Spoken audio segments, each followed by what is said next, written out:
ये है इंडिया का वो नक्शा जिसे 145 करोड़ भारतीय जानते हैं। लेकिन ये है इंडिया का वो नक्शा जिसे पाने की जद्दोजहद आज से नहीं बल्कि 90s से जारी है। अब कई सरकारें आईं और गईं, लेकिन इसको पाने की भारत की कोशिश कभी खत्म नहीं हुई। आज भी भारत इसे लेकर अपना वही स्टैंड रखता है जो कभी 90s में रखता था।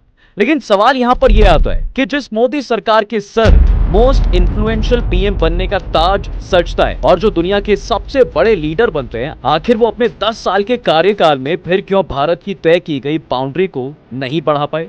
क्या दिखाया जा रहा है ये मैप असल में सच्चा है? और अगर हाँ, तो भारत अभी तक इस समुद्री रीजन को पाने में क्यों असफल रहा है? इंडियन ओशियन में इसकी पूरी कहानी क्या है, चलिए जानते हैं।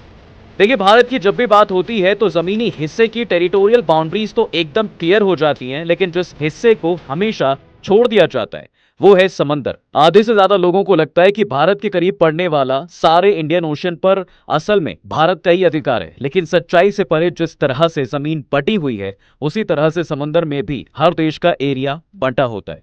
अक्सर ये जमीन हिस्से से 200 नॉटी माइल्स होता है और इसी इलाके को किसी भी देश की मेन कोस्टलाइन के तौर पर रखा जाता है। इस एरिया को एक्सक्लूसिव इकोनॉमिक जोन कहकर बुलाया जाता है। अब भारत के लिए ये एक्सक्लूसिव इकोनॉमिक जोन है ये हाईलाइटेड एरिया, और अंडमान निकोबार के करीब भी हमारा ऐसा ही इकोनॉमिक जोन है। कुल मिलाकर ऑफिशियली भारत अपने इस मार्क्ड एरिया में कितना भी डेवलपमेंट करा सकता है। यहाँ पाए जाने वाले हर एक्वेटिक लाइफ, मिनरल और डिस्कवरी पर भारत का ही अधिकार है। मतलब यहाँ चाहे तो भारत एक्सप्लोरेशन के लिए ड्रिलिंग तक करा सकता है और इसके लिए हमें कुछ नहीं बोला जाएगा। कल को अगर हमारे इलाके में किसी तरह की नेचुरल गैस मिलती है तो उसको निकालने, बेचने का अधिकार केवल भारत के पास होगा। इंटरनेशनल लेवल पर कोई दूसरा देश प्रेशर नहीं बना सकता कि भारत उस रिसोर्स को दे दे या इसे किसी दूसरे देश के साथ शेयर कर ले। इसी तरह अगर हम अपने इकोनॉमिक जोन में हम एनर्जी प्रोड्यूस करने के लिए ऑफशोर विंड टर्बाइन लगाते हैं या फिर यहाँ पे फ्लोटिंग सोलर पैनल भी लगाते हैं, तो इससे मिलने वाली सारी एनर्जी केवल भारत के हिस्से ही आएगी। अब आते हैं भारत के बदलते नक्शे पर। तो भारत के पास जो अभी इकोनॉमिक जोन है, भारत उसके बजाय अपने इस इकोनॉमिक जोन को मानता है जहां उसकी टेरिटरी एक्सटेंडेड है। इसे लेकर भारत का प्लान भी रहा है कि आने वाले कुछ सालों में ये एक्सक्लूसिव इकोनॉमिक जोन विस्तार किया जाए। लीगली इसे हम अपना हिस्सा बना पाए ताकि इस पर किसी भी डिफेंस, मिलिट्री और इकोनॉमिक एक्टिविटी करने के लिए भारत के पास सारे राइट्स हो। अब अगर आप सोच रहे हैं कि ये राइट मिलते कैसे हैं और आखिर वो कौन देश है जो किसी दूसरे को ये अधिकार देता है, तो बता दें कि इसकी अर्जी यूनाइटेड नेशन में लगती है, जहां से अप्रूवल लेकर समुद्र में कोई भी देश अपने इकोनॉमिक जोन को बढ़ा सकता है। लेकिन ये करना इतना भी आसान नहीं है और न ही आसानी से किसी भी देश को यूएन नेशनल बाउंड्री बढ़ाने की इजाजत देता है। यहाँ तक कि कई देश ऐसे भी हैं जिनके पास अपनी मैरीटाइम बाउंड्रीज है ही नहीं, यानी इन देशों के पास कोई इकोनॉमिक जोन होता ही नहीं है। इसमें सबसे पहला नाम है ताजिकिस्तान, भूटान, नेपाल, अफगानिस्तान और मंगोलिया जैसे देशों का। दरअसल लैंड लॉक्ड होने की वजह से इन देशों के पास समुद्र का कोई एक्सेस है नहीं और ऐसे में समुद्र के किसी हिस्से पर अधिकार से इन्हें वंचित ही रखा जाता है। कुल मिलाकर मैरीटाइम बाउंड्रीज केवल उसी देश को मिल पाती हैं जिसके पास समुद्र की करीबी होती है, और ऐसे ही देश अपनी बाउंड्री बढ़ाने के लिए अपील भी करते हैं। अब सवाल ये आता है कि भारत अपनी इस बाउंड्री को बढ़ाने के लिए क्या कर रहा है और आखिर क्या आज तक किसी देश की ये बाउंड्री बढ़ाई भी गई है या नहीं? वेल, यहाँ शुरुआत बड़े देशों से करें तो दुनिया में अकेला भारत नहीं है जो अपने इकोनॉमिक जोन को बढ़ाने की बात कर रहा है, बल्कि यूएसए का एक बहुत बड़ा एक्सक्लूसिव इकोनॉमिक जोन है। इसी तरह से हमें रशिया से लेकर ऑस्ट्रेलिया और यहाँ तक कि कई दूसरी कंट्रीज का बड़ा इकोनॉमिक जोन देखने को मिलता है। अब जाहिर है यूएसए का इकोनॉमिक जोन पहले से इतना बड़ा नहीं रहा होगा, लेकिन फिर इसे बढ़ाया गया और ये केवल एक अकेला देश नहीं है जिन्होंने इसे बढ़ाया है, बल्कि अभी तक 14 देश ऐसे हैं जिन्होंने अपना एक्सक्लूसिव इकोनॉमिक जोन बढ़ाया है। इस लिस्ट में एक नाम ऑस्ट्रेलिया का भी आता है। इसके अलावा जापान, रशिया, न्यूजीलैंड और चाइना कई कंट्रीज भी हैं जिन्होंने अपना एक्सक्लूसिव इकोनॉमिक जोन यूएन में प्रॉपर रिसर्च, प्रॉपर डॉक्यूमेंटेशन के साथ सबमिट करके बढ़ाया है। खुद United Nations Convention on the laws of the sea इसे बढ़ाने का राइट आपको देता है, और यही नहीं, कई साउथ एशियन कंट्रीज भी आज इसे बढ़ाने के लिए काम करती हैं। आपको बता दें कि आज दुनिया में सबसे ज्यादा इकोनॉमिक जोन फ्रांस के पास है, और इसी तरह यूरोप के बाकी देश भी एक बड़ा टेरिटोरियल सी अपने पास रखते हैं। अब भारत का किस्सा भी कुछ ऐसा ही है, लेकिन यहाँ हमें कुछ एक्सेप्शंस देखने को मिलते हैं। दरअसल भारत के केस में उसका क्लोजेस्ट कंट्री श्रीलंका है, जिससे इंडिया का इकोनॉमिक जोन कहीं ना कहीं श्रीलंका के साथ ओवरलैप करता है।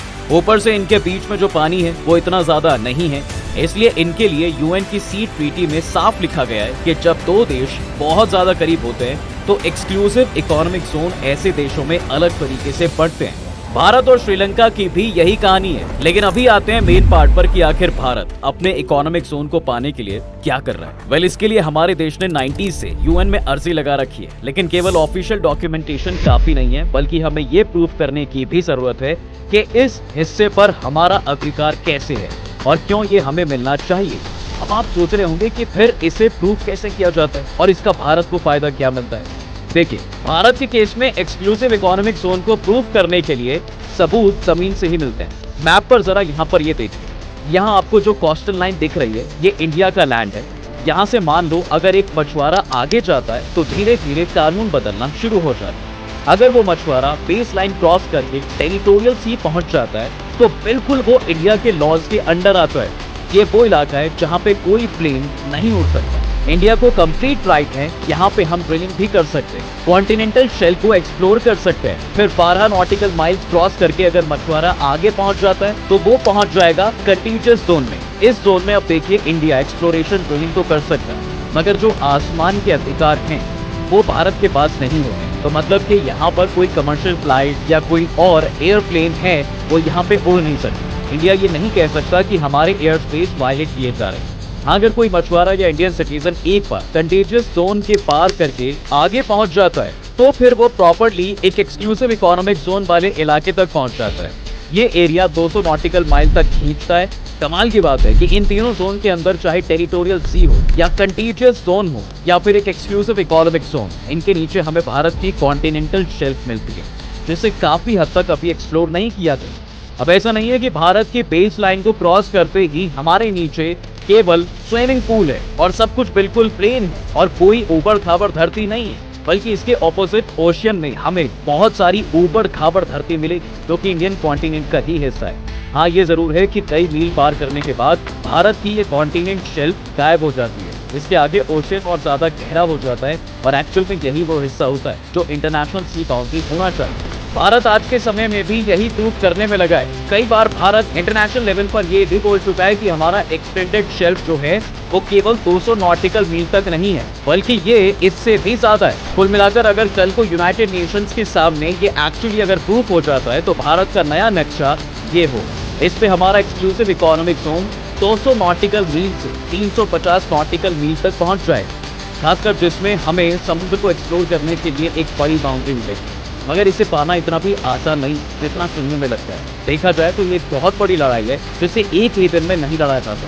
भारतीय सरकार, एक्सपर्ट्स और डिप्लोमेट चाहे इसे कितनी ही जल्दी क्यों ना पाने की कोशिश करें, लेकिन ये एक बहुत बड़ी प्रक्रिया है। इसके तहत 1999 से लेकर अभी 2024 तक भारत पहले ही कई प्रूफ दे चुका है। अब तक टोटल 6000 पेजेस ऑफ रिसर्च यहाँ हमारे एक्सपर्ट सबमिट कर चुके हैं। शायद आप ये ना जानते हो, लेकिन स्पेसिफिकली इसके लिए हमारे कई साइंटिस्ट दशकों से मेहनत कर रहे हैं। ऊपर से स्पेसिफिकली हमने कई मिलियंस ऑफ डॉलर्स भी इस बाउंड्री को पाने के लिए खर्च किए। प्रूफ के तौर पर यहाँ पर ये वीडियो, एविडेंस फुटेज से लेकर सॉइल सैंपल और कई चीजें जमा भी हो चुकी है। लेकिन यूएन की स्पेसिफिक बॉडी ये अभी भी डिसाइड कर रही है कि किस कंट्री का कितना एक्सक्लूसिव इकोनॉमिक जोन है। वो लोग तो अभी तक इवैल्यूएट ही कर रहे हैं कि इंडिया का एक्सक्लूसिव इकोनॉमिक जोन बढ़ा भी सकते हैं या फिर नहीं। अब भारत की सिचुएशन में इतना टाइम इसलिए भी लग रहा है क्योंकि हमारे पड़ोसी देशों के इकोनॉमिक जोन को देखते हुए भी ये फैसले लेने। जाहिर है अगर हम अपना समुद्री हिस्सा बढ़ाएंगे तो इसमें पड़ोसी देशों की बाउंड्रीज का भी ख्याल रखना होगा। ऊपर से जो एरिया वो लोग क्लेम करते हैं उनका इकोनॉमिक जोन भी इससे अफेक्ट नहीं होना चाहिए। इन्हीं सब के चलते ऐसे फैसलों को लेने में समय लगता है। जाहिर है अगर कभी भी जब किसी देश की कोई भी बाउंड्री बदलती है तो पड़ोसी के कान जरूर खड़े हो जाते हैं, खास तौर पर तब जब पड़ोसी देश आपके काफी करीब हो। इसमें पहला नाम है बांग्लादेश और म्यांमार का, जिनके साथ हमारा एक small portion bay of Bengal पर ओवरलैप करता है। ऐसे में जाहिर है भारत का क्लेम म्यांमार के क्लेम से अलग होता है। ऐसे ही भारत और पाकिस्तान के क्लेम भी एक दूसरे से अलग हैं। उधर सी टेरिटरीज को लेकर ओमान के भी कुछ क्लेम्स हैं जो एक दूसरे से बहुत अलग हैं। ऐसे में ये कहा जा सकता है कि थोड़े बहुत इश्यूज तो हमेशा रहेंगे और इन प्रॉब्लम्स को ही ध्यान में रखते हुए यूएन को ये फैसला सुनाना होगा। ताकि बाद में दूसरे देश इसे लेकर उंगली ना उठा सकें या लॉन्गर रन में इससे कोई बड़ी समस्या ना आ जाए और बाकी देशों के साथ भी भारत के डिप्लोमेटिक रिलेशंस खराब ना हो। वैसे आपको बता दें कि हमारे देश के लिए केवल एक्सक्लूसिव इकोनॉमिक जोन मिलना काफी नहीं है। हमें चाहिए कि भारत में एक ऐसा प्राइवेट सेक्टर हो जो खुद डीप सी माइनिंग करने के लिए तैयार हो। ये सारा काम अगर हम भारत सरकार तक छोड़ देंगे तो पता नहीं कब भारत सरकार के पास इतना बजट आएगा कि वो यहाँ पर मिलियंस ऑफ डॉलर्स इन्वेस्ट करके इंडिया के एक्सक्लूसिव इकोनॉमिक जोन में प्रॉपर रिसर्च करें, प्रॉपर तरीके से यहाँ ढूंढा जाए कि क्या यहाँ पर क्या नेचुरल गैस है, ऑयल है और क्या क्या हम यहाँ पर एक्सट्रैक्ट कर सकते हैं। अब ज्यादातर जब इंडिया का बजट बनता है तो मेन प्राथमिकता तो ये रहती है कि हम लोगों को रिलीफ दें, डिफेंस के लिए बजट अलॉट करें, इंफ्रास्ट्रक्चर के लिए बजट बनाएं। लेकिन इन सब से परे जब रिसर्च एंड डेवलपमेंट पर खर्च करने की बात आती है तो बहुत कम पैसा बचता है ऐसे प्रोजेक्ट्स के लिए। ऐसे में जाहिर है कि ऐसे प्रोजेक्ट्स तो प्राइवेटली ही किए जा सकते हैं। तो दोस्तों आपको क्या लगता है कि कितना जल्दी भारत अपने इकोनॉमिक जोन को बढ़ाने के लिए काम कर सकता है और मौजूदा सरकार डिप्लोमेटिकली क्या कर सकती है जो हमारा जोन बढ़ सकता है? हमें कमेंट बॉक्स में जरूर बताएं। अगर ये वीडियो पसंद आया तो इसे अपने दोस्तों के साथ शेयर कर दें। वीडियो को लाइक करना ना भूलें और अगर आपने हमारे चैनल को अभी तक सब्सक्राइब नहीं किया है तो वो भी कर दें। साथ ही बेल आइकॉन प्रेस करना बिल्कुल ना भूलें ताकि हमारी वीडियो आप तक जल्द से जल्द पहुंच सके।